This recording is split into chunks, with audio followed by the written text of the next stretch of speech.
Earlier this year, we've heard the term hybrid used frequently in relation to the workplace or the workforce. But people working from home was happening long before COVID. And there were many other changes that were occurring in the workplace, or what people were terming the future of work, or what we see as the blended workplace. There are plenty of new working practices. We've seen increasing numbers of remote or distributed teams, employees looking for more autonomy and flexibility in work. You have the gig economy, increased adoption of automation technologies in work, and there's a mixture of people and digital assistants working together. So a blended workplace is a combination of all these factors. So it's about embracing these new work concepts and seeking to answer really important question of what work environment is right for this particular work. So as a result of lockdown, those that can work from home are doing so, but there are others that, because of the very nature of the work, still have to work in the office or some workplace.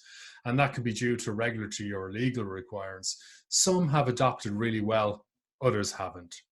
And if you were to think by the very definition of the word hybrid, it's a combination of usually just two different things to try and get better characteristics. So like a hybrid car, so you can travel further with less recharging than you would with just pure electric. But that doesn't look at the issue of the impact on the environment, say. So the blended workplace, as we see it, is not about trying to get the same results.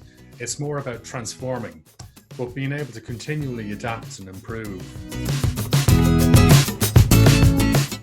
So there are a number of challenges for organisations to be aware of when looking to adopt this kind of model. So the first is communication. Large financial services organisations in particular need to be aware of this challenge. The informal communication paths, which normally would have existed in the office, can just look very different when people are working remotely. Each team really needs to find their own rhythm and agree what the ideal level of communication should be. So you don't want too much, but then again, you don't want too little. So there's lots of communication channels, options out there at the moment, which can be utilised. Since lockdown has hit, we've all kind of adopted the communication tools really quickly and moved online, but it's finding what's right for your employees that's key.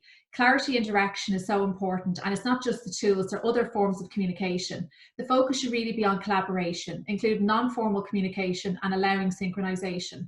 The second challenge then is visibility of control. So people can know exactly what they're working on and have the right data at their fingertips to do the job effectively and guide any future decisions. Often it can be harder for managers to see what each remote team member is working on at any given time. So having the right technology in place alongside those kind of one-to-one and team catch-ups is really important to gain those insights and to make sure things don't go under the radar. Another challenge then that can arise is trust issues and monitoring of team members. Although visibility of what the team is working on is really important, it needs to be kept in mind that most staff members want to be productive and want to do a good job. They want to support their teammates and, kind of know what's going on at the right time. So if managers take on kind of a big brother approach to monitoring, it can actually decrease morale and engagement and ultimately break the trust that might have been built up over time. So a happy balance is important, but just keeping in mind the flexible nature of the blended workplace approach and embracing that. A final one to mention then is productivity. So for the distributed workforce, they face a number of additional barriers, which could include things like unclear rules and processes, outdated success metrics, and not having the right tools to do their jobs effectively. So recognizing these and putting measures in place to overcome them is key when implementing a blended workplace model. There's a lot of talk in the market at the moment, and it's really all centered around people and how the shift to remote or blended working actually impacts the workforce, and of course how it impacts the business's bottom line. I suppose there are mixed feelings out there at the moment. People are wondering, can the business really please everyone? But I do think that the hybrid or blended workplace positions itself as a kind of a happy medium.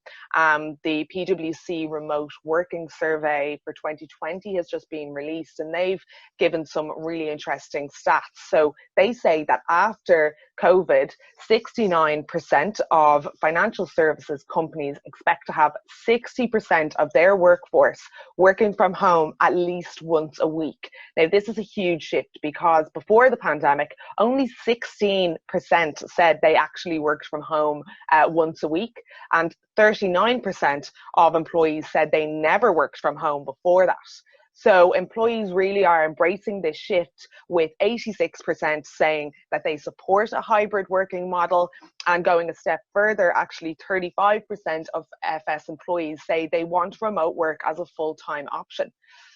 I suppose there was an incorrect kind of assumption out there that people in the office are more productive than those who are not.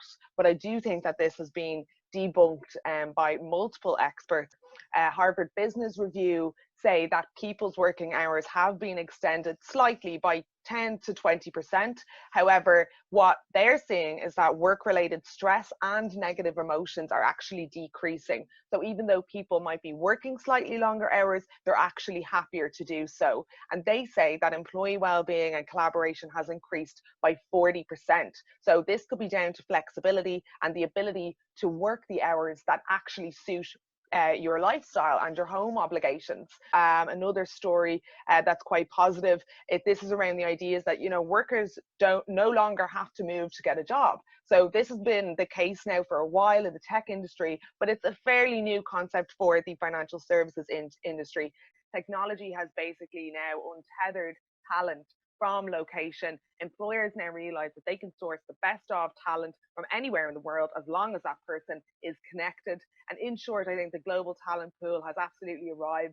Talent is the new global currency, but it's really up to the business whether they have an attractive culture and the confidence and the technology to actually tap into these global resources. Although this has been a pretty horrific global event that we're all experiencing at the moment, Jacob Morgan says that this is a wake-up call for companies and it's forcing them to rethink leadership, technology, workplace flexibility, security, and more. Leaders who didn't believe in or practice things like emotional intelligence are now being forced to. The idea of putting people before profit is becoming more widely adopted. The employee experience is becoming more crucial and central than ever, and organizations are upgrading the technologies that employees use to actually get work done. So there's a huge opportunity here for businesses to reimagine how they work, how they operate. I think there's lots of examples out there about how companies are moving towards this hybrid model. And the thing here to understand is that work is no longer a place. A blended workplace is about finding, as you said earlier, Stephen, about finding the right balance for individuals, for teams, for businesses.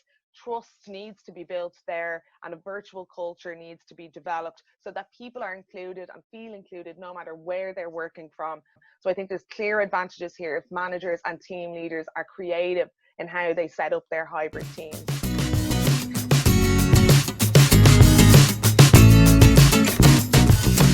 I suppose to find the right model to adopt, leaders must consider what we see as the different axes of the blended workforce.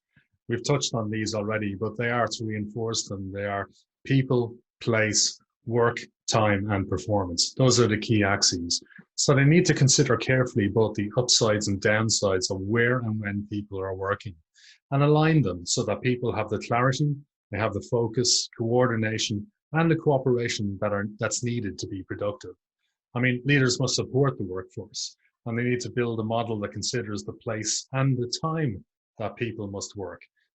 They need to be very conscious of diminishing returns. Customer service deteriorates if you don't support that workforce. So they need to consider how to recognize if people are struggling and how to access and supply the right information to enable their managers to coach and mentor people. So you need to manage and streamline the work and help their employees then focus on the priorities and the tasks at hand. For me, it's all about the people. Ultimately, the hybrid work model is better for people and society as a whole. There's greater flexibility in work now to redesign or even redefine your own job, and people now are able to work to their own schedule. With this, I think, comes a greater work-life balance. And even as I mentioned earlier, people may work slightly longer, but they're happier doing this. And I think it gives the business a great opportunity to really build trust, as you were saying, Stephen, and build a new people-centric culture. Overall, I think well-being and emotional intelligence are moving to the fore. So this will result in a better working experience for people. And it's great for new employees coming into the workforce. So I'm talking about young millennials here who really demand autonomy and flexibility in their roles. For Zarion, I think this is a really key shift in focus, because we believe that enabling and supporting people to work smart and efficiently is actually the key to a successful business. What about yourself, Louise? Yeah, I mean, I think for me, the major benefit to organizations is, the environment. So there's a lot less cars on the road for the daily commute, there's fewer business flights happening, and there's just an overall reduction in energy usage and wastage in the office place, all of which just leads to better air quality and less pollution. So we're actually currently living through the biggest carbon crash ever recorded. And the distributed workplace has resulted in this big, massive drop in emissions of CO2. A recent research study I came across from Global Workforce Analytics actually estimates that working from home half the week can reduce emissions by 54 million tonnes every year, which is quite an astonishing figure when you think about it. So with this reduction in the number of people in the office at any given time, or some actually opting to go fully virtual, there's huge savings to be made from an operational point of view. Savings on rent, fewer office supplies needed, and less day-to-day costs. Over time, then, this money can be better invested elsewhere to ensure staff are actually being as efficient as possible working from home. So just to sum up, I think the environment is reaping the benefits of the distributed workforce, and there's clear evidence out there to back this up. Like, a key goal for us and Zarion ourselves is to reduce our carbon footprint, and we're certainly practicing what we're preaching. All our workforce are currently working remotely and just going digital wherever possible. What about yourself, Stephen? What do you think is kind of the key benefit for you? Yeah, I can also see the environmental benefits that are there, but not just the environments as general as a whole, but the environments that people are actually working in, and the processes and the way work is organized and structured and flows through to those people. So really transforming that workplace to support work that is productive and efficient. Obviously, when it becomes productive and efficient, you're talking about it's better for the business's bottom line. So it has true economic benefits. I mean, work represents for an enterprise a significant cost and resource. But we really see the benefits of adopting the blended workforce approach will help the company establish and maintain much more productive, more informed and healthy workforce. And through that, you're going to have higher employee loyalty and lower turnover rate. There'll be less overheads. People will be able to do more with the same resources. We also said we'll have access to a greater talent pool. All of this is going to help benefit the company and its employees in the long run and be sustainable.